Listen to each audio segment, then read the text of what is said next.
I think an entrepreneurial leader in the third sector has to be good at problem solving and looking at the world in a new way. We are often asked as leaders in third sector organisations to do a lot with very little resources. So you have to be quite creative as an entrepreneurial leader to understand where opportunities are, what kind of assets you have, and how you can do interesting things with those assets. I think entrepreneuriality has a lot to do with being creative.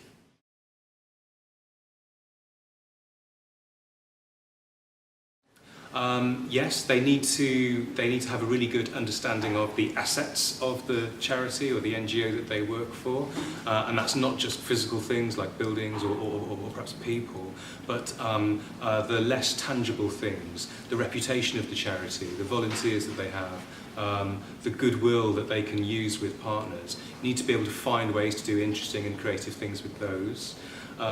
I think a good leader in the charity sector needs to have a lot of persistence as well. You really need to kind of keep going. It's quite a difficult environment to work in, but persistence is definitely key. But most of all, I think they need to be good communicators. The job of the leader, I think, is often to describe for the whole organisation and for the people that it serves what you're doing in the world and the journey that you're on and the ultimate destination that you want to get to. You have to describe that process and that journey and help people who work for the charity and volunteer for the charity understand what their part is in it. A good leader is often a very good narrator, a good storyteller.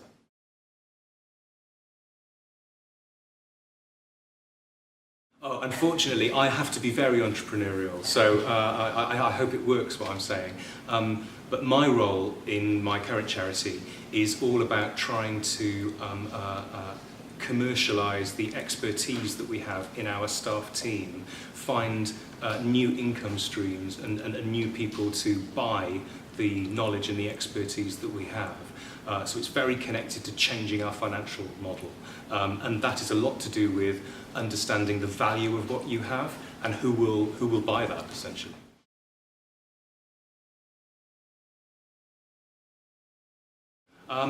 I suppose leadership is relevant in every sector, but the important quality is about understanding the landscape that you're in. For charities, a lot of what we do, the benefit of it is not financial.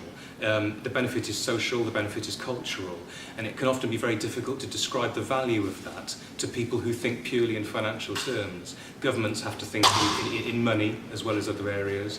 People in the private sector think in financial terms for everything, whereas the value of what we do is different to that. So leadership is about explaining that in a way that really makes sense to people who don't work in the charity sector.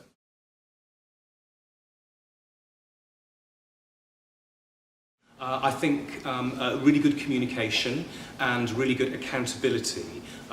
In the charity sector, you don't have the same tools that you might have in a private organisation where you can reward your staff financially or you can give them other benefits. People work for a charity because they believe in it and their heart is in it.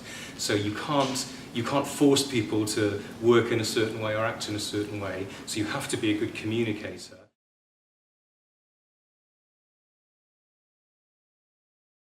Competencies that leaders in the voluntary sector should have, we've been discussing a lot of those today. The one that really stood out for me as being very important was about ethical leadership and sustainability thinking. A lot of the other competencies, as a leader, you can foster them in your organisation in other people. You can inspire other people to be creative, to spot opportunities. You can even delegate some of that responsibility. But at a leadership level, I think you probably have to be the one that's responsible for the ethical decision making and the financial sustainability of the organisation. That's something that you can't pass to others, although you can share the process with others. So for me, that's the key one.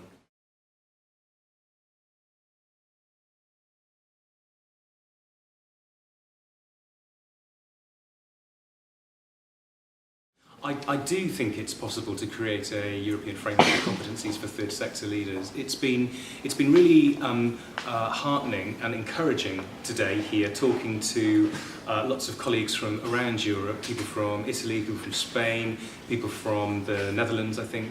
And what's really encouraging is that everybody shares a similar view of the world. We're all talking about the same sorts of problems, and we're all approaching them in similar ways. So if we can agree on those things, then I think a competency framework that works for all countries is certainly possible.